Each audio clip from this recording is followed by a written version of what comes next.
Welcome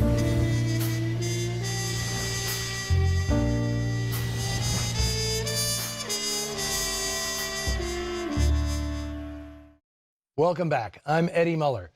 Today's trip through Noir Alley will take us to Madison Square Garden for a boxer's big fight and to the studio of an aspiring artist. And they're the same guy. Dane Clark stars as punchy painter Mike Angelo in Whiplash, released by Warner Brothers in 1948.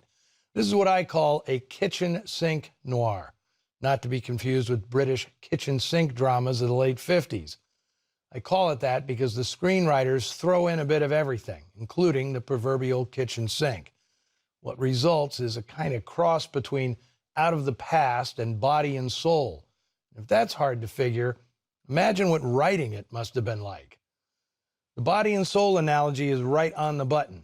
This being a Warner Brothers film, the character of a boxing artist seemed tailor-made for one of the studio's biggest stars, John Garfield.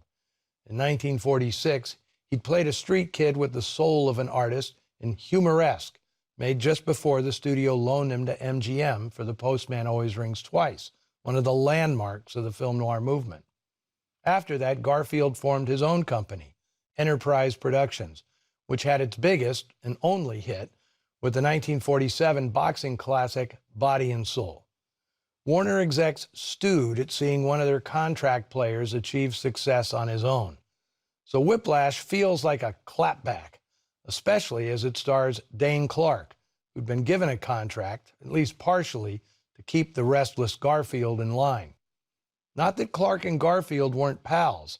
They'd already acted together in a couple of war pictures, Destination Tokyo and Pride of the Marines.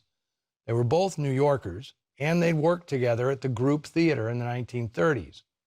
Although he called himself Joe Average, Dane Clark was anything but. Under his real name, Bernard Zanville, he attended Cornell and St. John's University, where he earned a law degree, all while scrapping his way through the Depression as a boxer, ball player, manual laborer, and model. He claimed he became an actor because of his dislike for theater people. He wanted to show them that anybody could do it. In Whiplash, his romantic obsession is a quintessential nightclub canary, played by the studio's resident ingenue, Alexis Smith.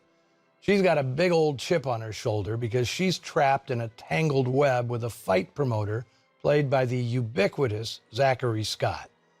Scott earns that adjective with his 9th appearance in Noir Alley.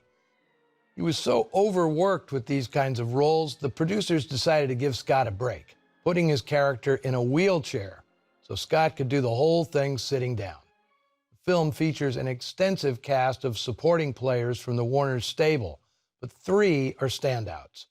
S.Z. Cuddles Sakal plays one of those kind and generous restaurant owners who only exist in the movies, while Jeffrey Lynn, recently returned from the war with a Bronze Star, plays against type as Smith's brother, a drunk doctor with a 2-pack-a-day habit and a dark secret.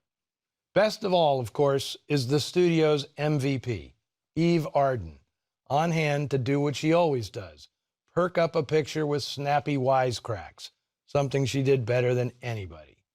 In charge of this steaming smorgasbord is director Louis Seiler, billed here simply as Lou. During the 30s, he helped patent the Warner-style gangster picture with things like Crime School, King of the Underworld, and Hell's Kitchen. Seiler was more than a journeyman, but not anywhere on par, talent-wise, with studio workhorses like Michael Curtiz and Raoul Walsh. At his side is director of photography Peveril Lucky Marley. Not really his nickname, but I call him that because he was married to Linda Darnell.